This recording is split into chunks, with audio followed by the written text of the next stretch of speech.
Yeah, right.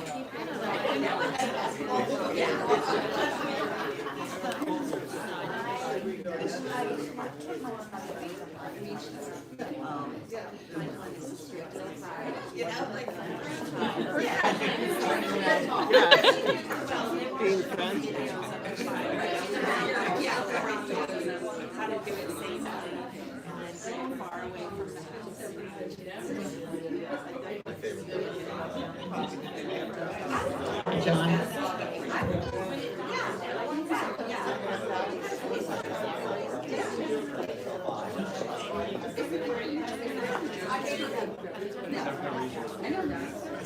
Good evening, everyone. I think we're going to get started. Thank you all so much for coming out on this cold evening, but hopefully we will keep each other warm in here, especially with the wonderful stories tonight.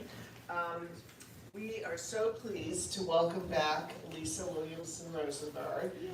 It's one of our pleasures of being a local bookstore is that we get to help grow with our authors. So thank you, Lisa, for coming back.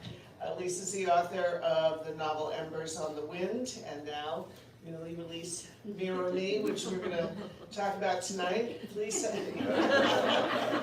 she's an expert at self-promotion. As you have to be, right? Lisa's a former ballet dancer and psychotherapist specializing in depression, developmental trauma, and multiracial identity. Her essays have appeared in Literary Hub, Long Reads, Narratively, Mama Lode, and The Common.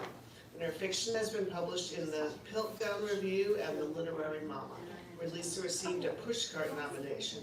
A born and raised New Yorker and a mother of 2 college students, she now lives in Montclair, New Jersey, with her husband and dog. Thank you, Lisa. And in conversation this evening is Judith Lindbergh, also another returning author. She published The Thrall's Tale. It was a while ago. It was a long time ago. Yeah, it was a long time ago. Yeah. We were thrilled to be a part of it.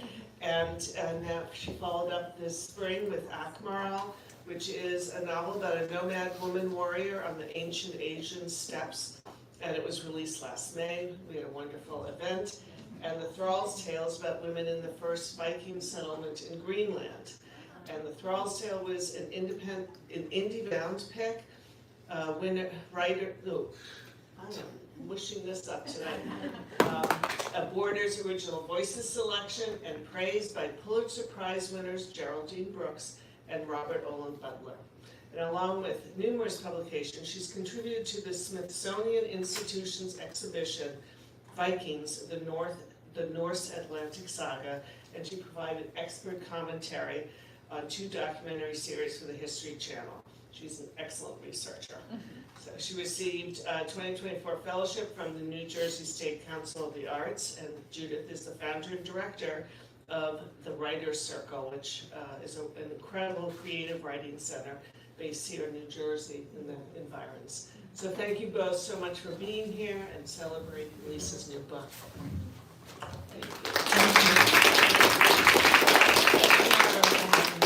Yeah, we're really excited that so many wonderful people have come for you, Lisa. I'm really glad to see everybody again.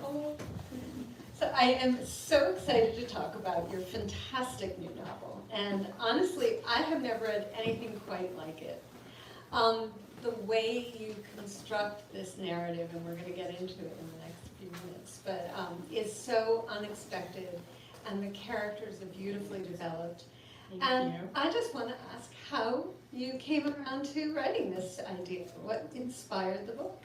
So Mirror Me actually came out of my first adult novel, which was called Birchwood Doll, and it was sort of autobiographical about a biracial ballerina, and it was kind of like sprawling and populated with kind of a billion characters, and it got I learned to write a novel on it, and I actually worked on it with Christina Baker Klein, who was another local author. I say was, she's now in New York, but she was doing developmental editing then, and she worked with me and was brilliant and amazing. And at one point she said to me, I stopped counting at 100 characters in this book. I said, okay, so that's that.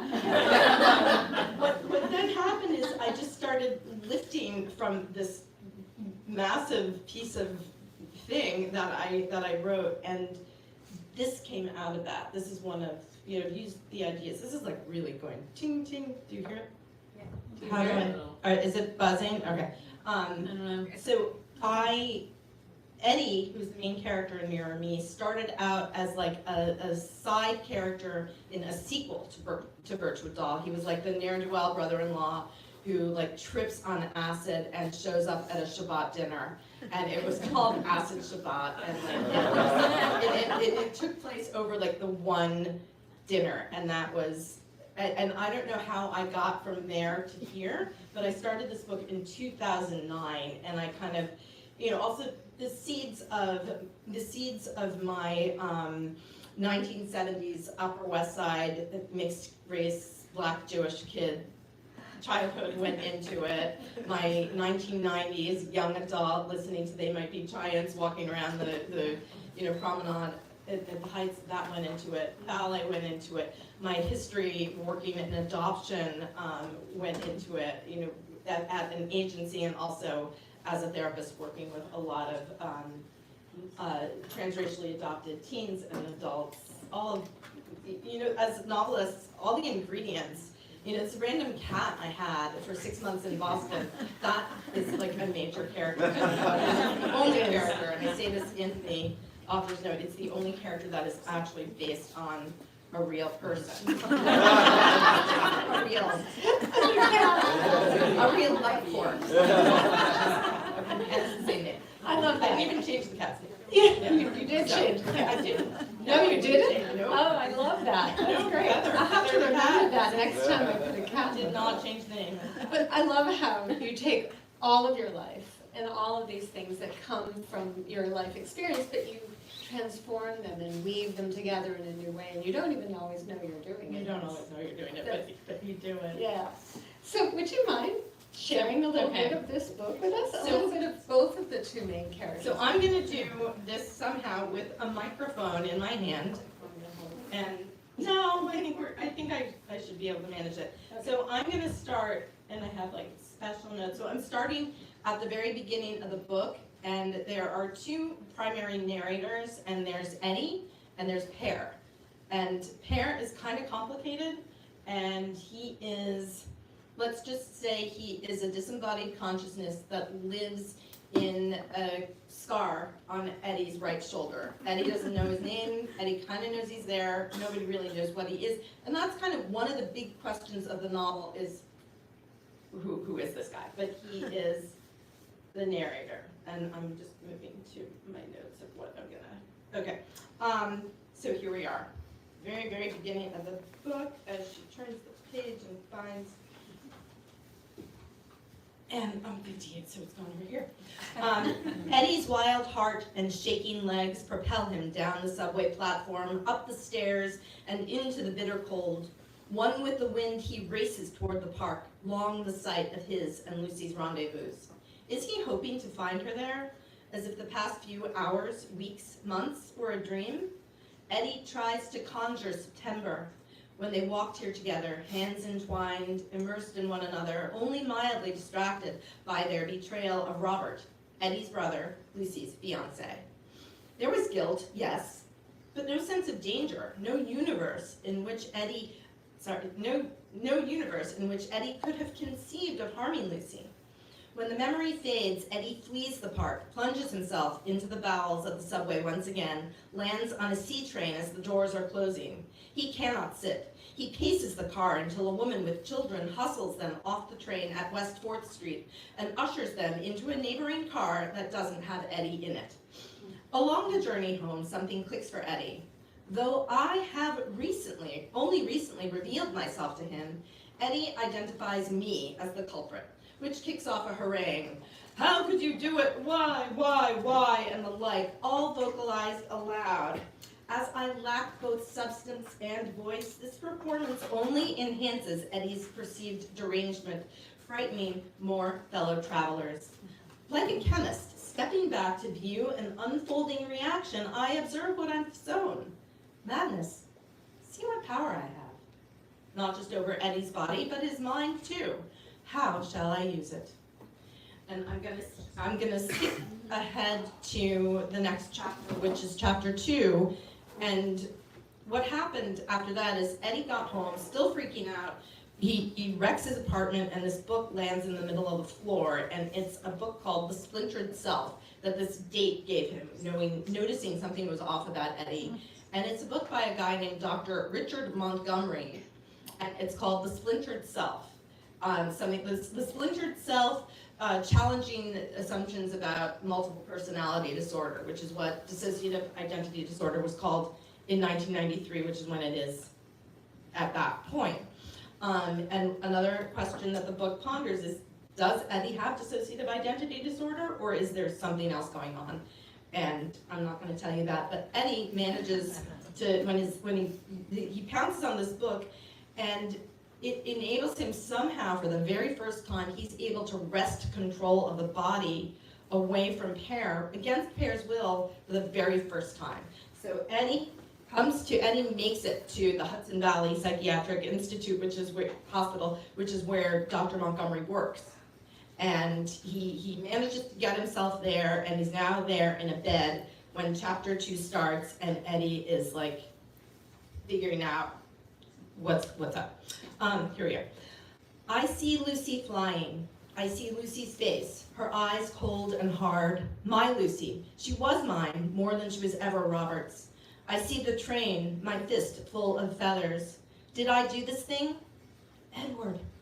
I open my eyes to see Dr. Richard Montgomery in the flesh. I know it's him by his square white face and piercing blue eyes. This guy is my best chance of solving what happened last night, of solving me. He looks way older than he did in the author photograph. Blonde hair going gray, shadows under his eyes, creases by the mouth and between the eyebrows. Dr. Montgomery looks like the token old guy from some outdoorsy sportswear catalog. Sturdy blue and red polo shirt, beige corduroys, an expensive-looking watch. No white lab coat. I bet his pay grade puts him above those.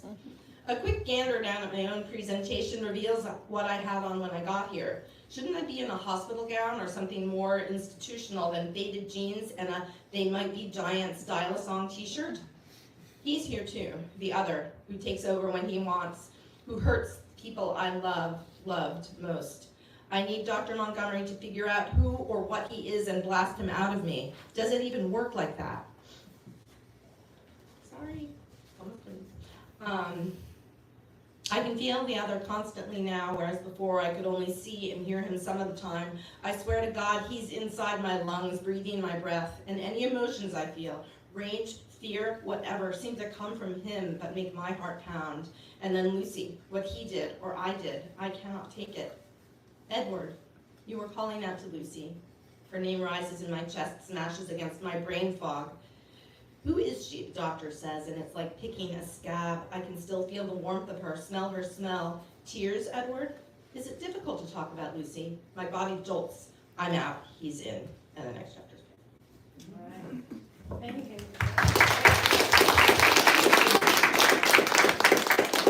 It's very difficult with the microphone on top of everything. So I love this introduction with these two short sections because it really shows us the complicated interrelationship between Eddie and Pear. And it also starts the story out with Eddie's panic. He's freaking out. And I want you to tell us a little bit about Eddie and, where all of this is coming from and what his circumstances are at the beginning of the book. Okay, so as I mentioned, Eddie started out as like a hapless brother-in-law side character, and I became much more interested, I think rightly so, obviously, because Birchwood Doll had a billion characters, and it was a good learning experience, but he became so interesting to me. Like, yes, he's got anxiety, and he was supposed to be like this beautiful biracial guy in that stereotype that everybody used to say, and oh, all biracial children are so beautiful, and he has the weight of that burden, but he had this incredible anxiety. One thing about Eddie is that his fingernails are always, and I don't know where I got this idea from, they're always bitten down to the very quick, and like he's always kind of hapless and not sure how he got that way. I knew I needed him not only to be black and Jewish like I am, but sort of a little bit distant from each identity. And I worked with some mentor at some point who, and I think as novelists, all of us here, never make a passive protagonist. You want your protagonist, who's also the hero, to be decisive and strong, even if bad things happen to them. But I liked Eddie's, his haplessness, his not so much passiveness as, I call it sort of a buffeted by life. So when you're driving along and you're buffeted, you're not just like, woohoo! You're like, wait, stop! Like, how's this happening to me? So things happen to him that he can't control, and he's not passive. He just is not terribly effective at handling it. He's sort of in the feel of, like, if you ever read Motherless Brooklyn, the character of Lionel is kind of buffeted by life. A Little Life, Hanya Yanagihira, is that the name? Yeah, that dude in a much less traumatized situation is such a strong character, and yet buffeted in a very powerful way that I like. So Eddie knows he's got this extra guy on his right shoulder. He knows that there's something there. He doesn't know what it is. He knows it does stuff. And it's been there most of his life because he's always had these memory lapses, and he's at odds with it.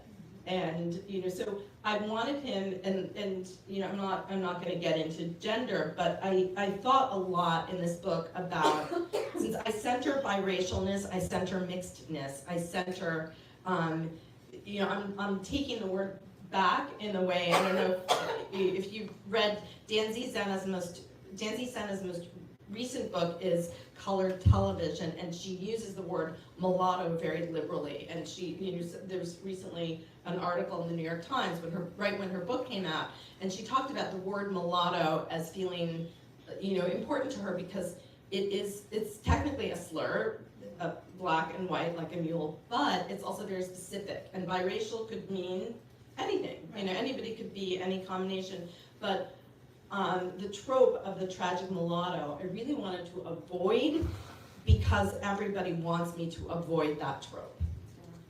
And if you're a novelist, your characters run into trouble, they do dumb things, they're often tragic. And so I try to not be bothered by, oh gosh, am I going to be judged for writing tragic mulattos? I'm sure I've already been judged for a lot of crazy stuff in my early reviews, but most people have really been happy about it. But so Eddie has that being in between cultures. He's neither white nor black. I'm getting off topic because there's some stuff I really want to talk about, but I'll get there later. So that is, I also wanted him male. I needed him to be male. Because of all the characters in the book, Eddie is the most buffeted by life, and I feel like I didn't want a woman to be the one most buffeted by life because we so often are, and that wouldn't have been as interesting. I like that you made him male. And I also, he's also not only biracial, he's also adopted. He's adopted, and he's Jewish. He's so, we can jump to that. Yeah. So I am. So we were also going to talk about the racial thing, but we can do that piece later because I include the adoption thing later because I worked in the transracial adoptions later. But so why don't you go to the next thing we're going to talk about? So we're zipping around. So Pear, which is spelled P-A-R. P-A-R with an umlaut at the top. So every time I was reading, I was like, no, it's Pear. And I even have my primary Swedish consultant, his brother-in-law's here, his sister-in-law. He is not here, but he also is named Pear with an umlaut. So he's this disembodied character. He really is. And I love how you keep referring to the scar, which he does exist within. And there's explanation he doesn't about have a how we're body, not going to go into that, right? Yeah. But he is a fully blown personality. Yes. And he is, in a lot of ways, like an unreliable narrator. And then he knows way more than Eddie does. And Eddie also is kind of an unreliable narrator because he doesn't know what's going on half the time because guess who knows? Pear. And so, Right. like, how did you wrestle with that? And how did it make you feel putting your own mind into Yeah. Pear's mind? So Pear evolved, and I think back when I thought this book was gonna be called Acid Shabbat, and I like watched a lot, I've never dropped acid.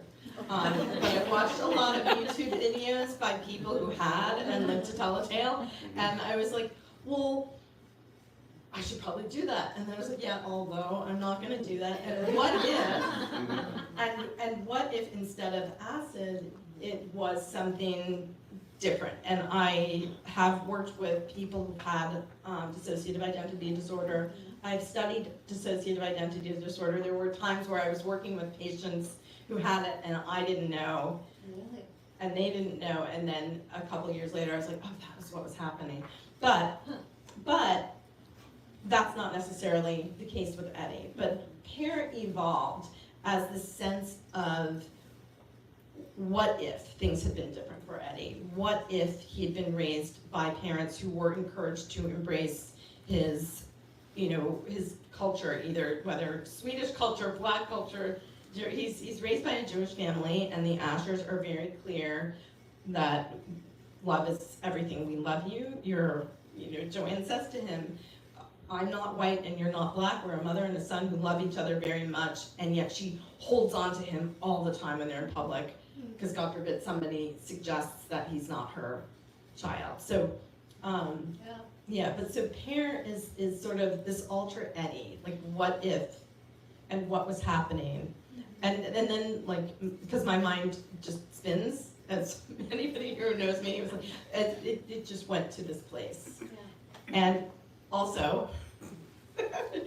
All my life I've been upset, all my, that's not true, since I was an English major in college life, kind of got obsessed with narrative and narrators, and who is this third person omniscient narrator, who is this close third, we're all into close thirds now, and who is, how is this Greek chorus getting inside a main character's head and knows what he's doing here and there and everything? And in college, I was actually in a production of The Bacchae, and I was part of the Greek chorus, and we did a lot of things, and we knew, and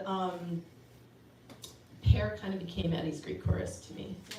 Or like Jiminy Cricket, for those who are in the children's book story. It's like that, so, yeah. Jiminy Cricket was literally on his shoulder. It was, and that was, I think I thought of that. I love that. And yes, Pear is the Greek chorus because he has, in a lot of ways, the broader viewpoint. Mm-hmm.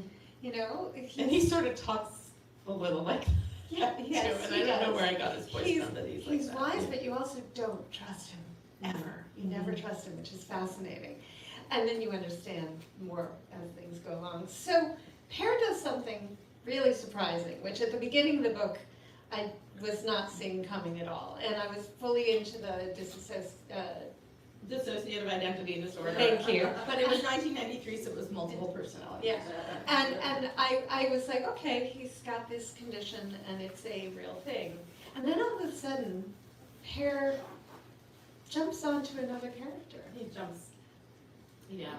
Like literally goes and hangs out with a different character entirely. So my first question was like, is that even possible? Clearly not. And then the second thing is, why did you make this choice? What were you trying to accomplish with that movement into something that took the book to a completely different level, in my opinion, which was really fascinating. But also, it created a whole lot of challenges of, suspension of disbelief. And also, okay, once I got past that moment, what is this going to do for the story and these characters? So I love this question, and I'm glad you're asking, and I'm not going to answer it very conspicuously because that would be a huge, gigantic spoiler. Right. And but it goes back to the question. So maybe Pear isn't what we thought he was in the beginning, and now Pear has landed on someone else, somebody very specific. Mm-hmm. And I since Pear was a later addition to the book than either Eddie or the person he landed on, Right. it it didn't take, the book was already going in that way, and Pear was sort of connected tissue. Yeah. In that, and I shouldn't say anything more about that. Yeah, but he is literally connective tissue. But the question is then, like, how will, the question becomes, how will Pear use his influence over Eddie? Will Eddie try to get agency and become himself? Or, and is Eddie actually mentally ill at all? Right. Or is something else completely going on? And the book, full disclosure, there's magical realism in it, obviously. That being the key. You can't really have it. Yeah, Although no. one of my reviews was like, yeah, I don't think that's possible. I don't think you can do that. I don't think you can, like, psychic. And she was like, even with psychic migration, you could, which I don't know. Even within the limits of psychic migration, you can't do that. Oh, now I have to go look up Okay, psychic and that was actually a vibration. 5-star review. She's like, That's except for good. the fact that But she still loved it, so that's good. That's good. Yeah. So at the beginning, you read the two sections, Right. and Lucy was mentioned quite emotionally in both characters' points of view. So tell us about Lucy. So if Lucy were to read this book, she would want to see herself as the femme fatale. And she's got like femme fatale energy. She has sort of manic pixie dream girl energy, but she's really pretty damaged. And you meet her when she's a child, and her sister, who's about not much younger than she is, her half sister, who's 3 months younger than she is, says to one of the other characters, oh yeah, Lucy has bad problems, and that's why she's so mean. I love her and I play with her because I have to, but she's got problems. Yes. So Lucy has problems, but she's also kind of dramatic, and Eddie is drawn to her. She's attached herself to Eddie's brother, Robert, who is a nice Jewish doctor who's going to give her stability, and before Lucy's mother died when she was very young. Before she died, she said to her, don't do what I did, don't fall for a big famous star. Because Lucy's biological father is basically, he's sort of an Alvin Ailey kind of character. His name is Tyrone Minter, and he's just he runs a dance company, and he's very famous. His wife is a famous opera singer. They live in a penthouse of the Majestic, and this young girl fell in love with him, had an affair, and that's Lucy's mom. She said, don't do that. Don't do what I did, marry a nice Jewish doctor. Lucy's mom is Jewish. Lucy's mom is Jewish, and Lucy's father is Tyrone, and that's how she got Black and Jewish. So she just find a nice Jewish doctor, and then she died, and Lucy's 10, and has big problems, largely due to how her mom died. And she chooses Robert, who's a nice, stable Jewish doctor. But Eddie and Lucy are drawn to one another because they have so many similarities. They're both buffeted by life, they're both Black and Jewish, and they both bite their nails down to the quick. And Eddie's never seen anyone like himself so much. When he goes away to college, he latches on to the Black students because he's never been Black before, really. But Lucy is kind of, yeah. Yeah, because So being that's- Black in college is very only different. acknowledging half of himself. Right, it's only acknowledging half of himself, and the Black students are very tolerant of him because he wants so badly to learn, but he's also been to Hebrew school. He's also been to, he's grown up part of his life on the Upper West Side of Manhattan in a secular Jewish humanistic school like the Ethical Culture Institute, where I went, and the other part of his childhood in 5 towns, Long Island, where my husband grew up. Well, yeah, I actually made up a 6th town called, I don't remember what the name of this town on Long Island is, but it's, so he has this Jewish identity, and the Jewish identity kind of goes without saying, that is who he is. Right. But all the other stuff, like Swedish and Black, he has to sort of paste on, and Black, he walks through the world in. Yeah. And there are times where he's kind of mistaken as belonging, and that's kind of awesome for him. Like, oh, nobody's, yeah. So, anyway, yeah. Okay. I don't want to No, I'm thinking about things in the book, and I'm like, no, I can't talk about that right now. Right. So then there's another character in the mix with all of the Right. Tyrone and the dance world and Yeah. everything. This guy's name is Andy. Andy. Lindbergh, my last name. And Anders. So it's spelled the Swedish way. You're not supposed to wait. Oh, You didn't hear that part. Okay. It's Andy.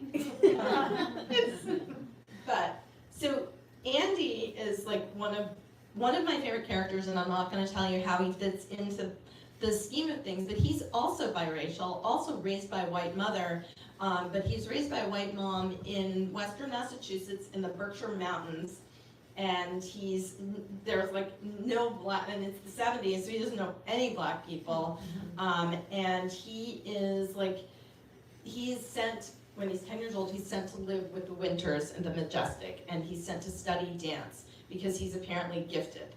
And he goes to an audition and he's gifted and he studies and he becomes this fabulous dancer, and he's living with the Winters. And after having, he's immersed in black culture all of a sudden, because there are paintings by Elizabeth Catlett and Ernest Critchlow and Charles White and sculptures and all this stuff all over. And those artists were actually friends of my parents. So I grew up with those.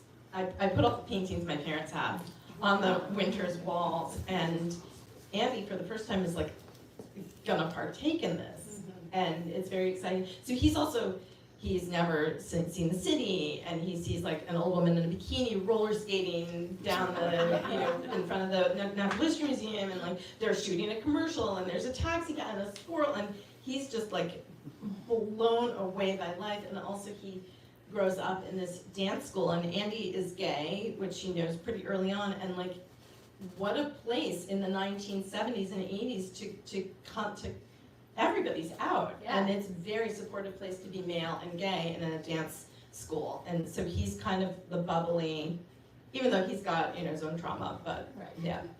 So anyway, that's Andy. I love it. So all of these characters come together in the milieu of dance. Yeah. Which is a place that we both know really, really well. So talk about the significance of dance in this story and for these characters, and also for yourself. Okay, so dance is as much an identity as any religion, any race, that was kind of my people when we met. I knew you were a dancer, and when we met, it was kind of like, okay, you're my tribe, you're my people, you get it, you know what it's like. You can never go on vacation with your family, you can never go skiing, you can never, you can take a vacation, but then, and if you're injured, you lie, because they don't really care, and somebody else will just get your part, and so it's just this connective, thing that we have. Just like if I've never gone to church, and I've never been, I've gone to synagogue a lot more than I've gone to church, but it's that coming home. I could go into any ballet studio anywhere in the world, and somebody says to me, and you know exactly what to do, and it's just part of it's ingrained in you, and it feels like home, and it feels comfortable. So Lucy and Andy both have this, they're dancers, they meet, they are part of this dance school, they're part of the dance company. Lucy later goes to Pacific Northwest Ballet, she's part of that dance world, but all the dancers and all the companies have inside jokes and know each other somehow. And at one point, Eddie, who's biracial and so is mistaken for Andy. And people start oh, girlfriend, darling, come over here, and they kiss him and they hug him and they give him, and he's never belonged before. Yeah. Even though he's a swimmer, he's been on swim teams, but he's always got some and then he hallucinates and he's gone and he's in the beach and doesn't know again. He's all of a sudden one with this group of people, and they hug him and they know him. Tyrone is get your skinny black behind over here, and he's okay, and he's my skinny black behind had no idea, has no, and he's kind of all of a sudden belongs, even though it's not his. He doesn't fit in, he's an imposter, he doesn't, but it's just so nice for that moment to be included. So so I use dance as the belonging setting, or the it's probably a real word that I'm losing right now. I'll go home and yeah. Yeah, no, the center of yeah. Yeah, I was like, yeah, we know what we're talking about. he finds himself in this place that finds he himself, is right. both an outsider, because he wasn't one of the dancers. He was not a dancer, But he was a swimmer. But he looks, everything about him felt right there. And this Right. is a character who's searching for self that's throughout the whole story in so many throughout the whole ways. story, he's searching for self, and he latches on to other people. And his goal, and this is why he and Pear are good foils, because it's Eddie's goal is to be at home in his body and feel like he belongs somewhere. And Pear's goal, although in the beginning it was sort of to protect Eddie from trauma and things he thought were too difficult for Eddie, I'm gonna edit those things out. Now he wants the body. Pear wants Eddie's body. He wants the life. Yeah. And Eddie, so that. Yeah, so yeah, they're both in a weird way looking they're for both- belonging, which yeah. makes a Yeah. lot of sense. Yeah. So this is probably my most interesting and important question, because there's a really important theme of what you call racial loneliness. Yeah. And I think because we're talking about biracial characters, we're talking about characters who are part of something but also not part of something. There, the whole idea of the mom clutching onto Eddie as a child to prove that he was hers. She Yeah. was hers. And I had that, Yeah. so like I said, a lot of Eddie's identity crises do come from being adopted, and knowing so little about his birth parent. He knows his birth mother is Swedish, tall, blonde, and was too young to raise a baby. All he knows about his birth father is that he was African, and like, that's what they have in the paperwork. The birth mother never asked which country. Apparently Pear shares a story where there's a party of exchange students, and there were 3 guys from Africa, and she didn't know which guy it was. So sometimes he tells people he's Somali, Kenyan, Ethiopian, like he makes up a different African country when people, but, so I didn't, and I spent a bunch of years at Spence Chapin working as an adoption social worker, and one of the things I did was, in addition to being the person who actually placed babies in the arms of their adoptive parents, I coordinated meetings between birth parents and adoptive families, and I also had to write a letter to every baby I placed about, dear baby, whatever your last name is, your birth mother was a 16-year-old, woman who did, like, I would have to write down everything we knew, so that, and it was for the family, it was for the baby, who had questions, who could one day look at that. And it seemed like such a huge responsibility and thing, like, I'm a social worker, like, I'm responsible for this. So it was, but also at Spence Chapin, we made it was a really important thing. All these kids, and that was the 90s, were told, this is where you come from, and the parents would incorporate the child's culture of origin into the families. The Ashers were not taught that. They were like, love's enough. And Joanne frequently says to Eddie, like, and don't watch out for the black kids. Watch out for the black kids. Just don't go to the black neighborhood. Yeah. And so I had the experience that Eddie has of being brown and walking through the world holding the hand of a white mom. As I mentioned, like, if she let go of my hand, I was, a little brown girl all alone at like a swimming pool that was, you had to, I don't know what you have to do to get in, but you had to have a card. And that experience of being different from my mom. I mean, with my dad, it was different because I visibly belonged to him, where like he would take me to book events like this, because he was an art director at Viking Press, or his barber shop on 125th Street in Harlem, and I could go invisibly or go indiscreetly through the world with him, but yeah. But when you're with So the opposite, right, and I was versed in both cultures, but detached from both cultures. So I have that, like, and that was why I was talking to another friend of mine who also grew up in ballet with me and is also biracial, and she's she's an attorney and doesn't do like the authory stuff or social. And she's like, why do you talk about identity all the time? Like, why is that a big deal? And I was like, you were a ballerina. That's what your identity. And she was like, oh God, yeah. And then we talked about that, and we realized what a placeholder that was for, like, on Sundays we go to church. No, it's like on Saturday we go to ballet. I mean, I so I had that stuff that Eddie lacks, Right, but I needed it in the same way he needs it.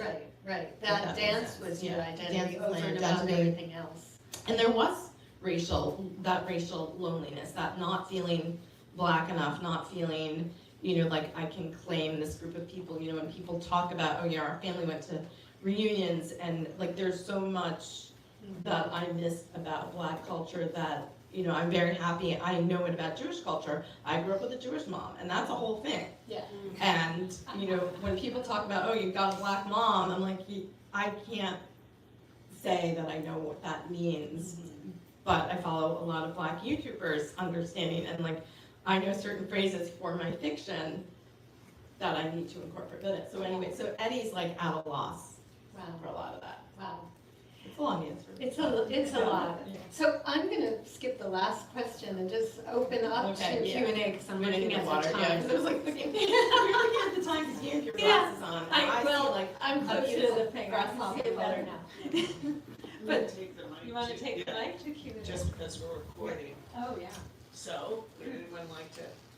For anything. Anything I didn't in my rambling.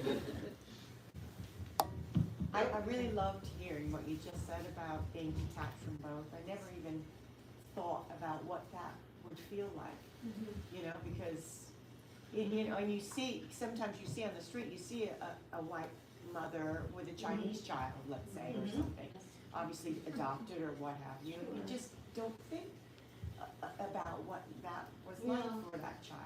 And in the 70s, I worked in adoption in the 90s, and and I know there are a lot of adoptive families here, parents here, who you were coached, you were taught to incorporate and embrace your child as the whole person, as their background and stuff.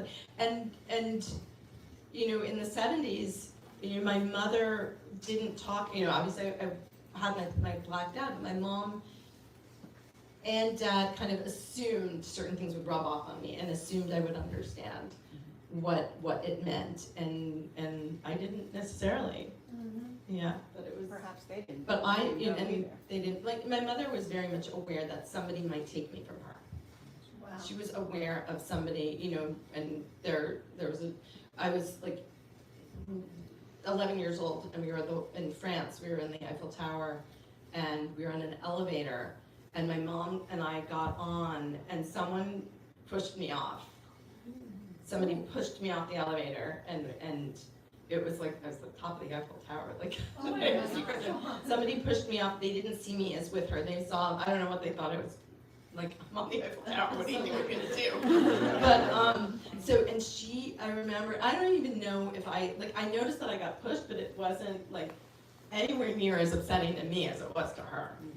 I was like, oh yeah, I got pushed up, and my mom was like, ah, and she doesn't speak French. So she was like, hey, you come back here, you, and like she had a whole, yeah, it was Oh, She panicked. yeah, she raged, it was her kid, yeah. What's next? What's next? Start the next book? What's, oh God. We have two, I have Oh, I got a two, question. I have two, and I can decide yes, like. So in your practice, either, so this is so fascinating. Anyway, in your practice, you said you've come across persons that have dissociative identity disorder. Were there things that you've observed that were useful that you could use for this character, or is it just,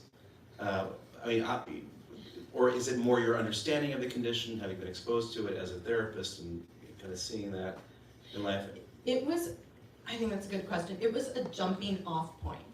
Because I'm really careful, so having a therapy practice and being a therapist, I don't use my clients, but I've been a therapist for like 22 or 3 years. So there are so many stories that I've learned, and I don't always know what came from where. But I think from working with people who have dissociative identity disorder, I was able to say, okay, hair is gonna be a little different from that.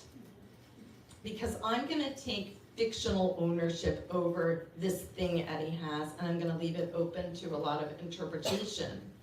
because I don't see him as having that. I see him as having his own personal Greek chorus. Yeah. But I needed to kind of ground it and ground Montgomery and in a thing, if that, Yeah. in a thing Well, it's that's interesting, real. it's, Yeah. you know, our modern take is, it's always disassociative identity Yeah. disorder. The stuff from previous generations or centuries where Right. somebody's possessed or this or Yeah. that, whatever you wanna call it, is completely Mhm. ignored in the present day, mostly Yeah. completely, except in some fiction. Except So, and that's always very interesting, so this is, I think this is, that makes a lot of sense, to create more of an Right. ambiguity It's- of what is this, right? it is ambiguous. I mean, Yeah. and I start with, like, the epigraph is Dr. Montgomery's book, which doesn't exist Yeah. in real life. I made it up. But so you're supposed to kind of start with that as you're jumping off.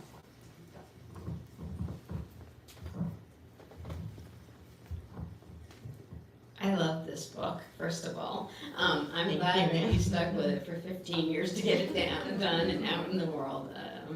And I was fascinated, you mentioned that you added Pear later.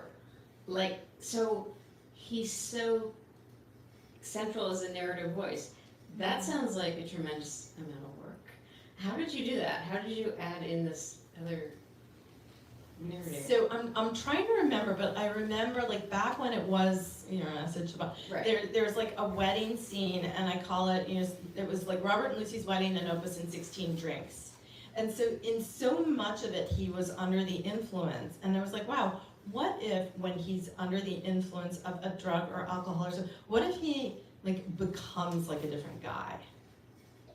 You know, like somebody, you know, Jekyll and Hyde kind of thing. What if he becomes a different guy? And I was like, well, wait, maybe there is a real guy.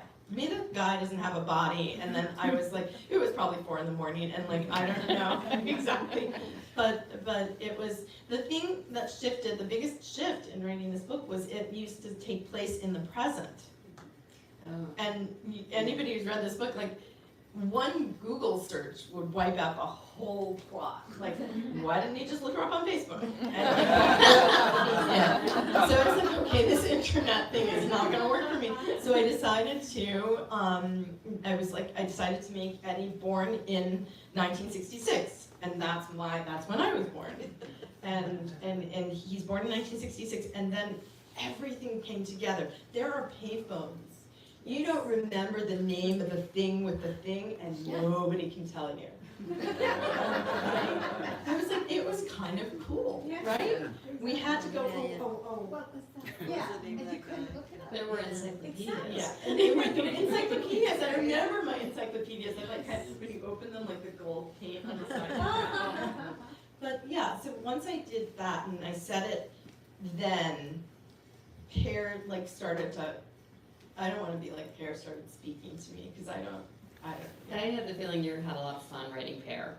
I did. I had a lot of fun. I had a lot of fun losing the internet. That was just such a joy. That's what I'll do. It's not gonna be.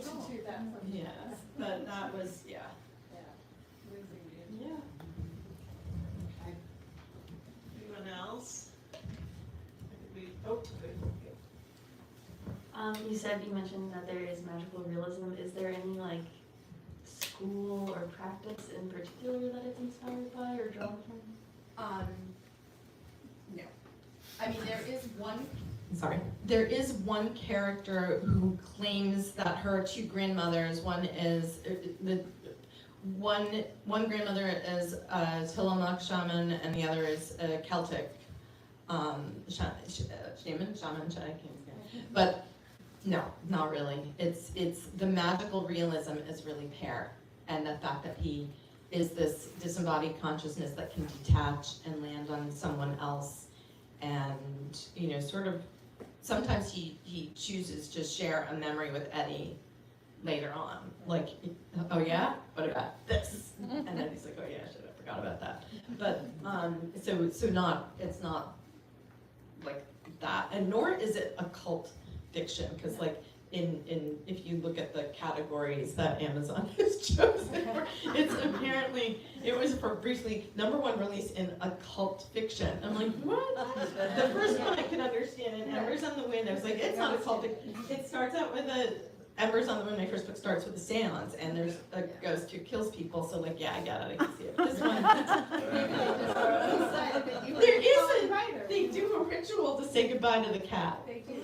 There's a ritual to say goodbye to the cat with a feather, but yeah. So, that's all. Now I'm just being silly. Thank you, this was wonderful. Thank you Thank for you. writing. Both the books are so full, rich with characters, and it's just great. Like, you So much. learned all that in your process, so thank you. Thank you, and thank you Thank you. for doing this, and thank you for having this beautiful store and the addition and Thanks. everything. Thanks, our pleasure. And now, I'm sure people would love to get their book signed. Sure. We do also have Judith's book here up front, if you would like to, wonderful historical fiction. And I'll just move the chairs here so people can gather here and get things signed. And Where should I sign? Here? I will Okay. lift this up. That's fine. Thank you, everybody. And I have some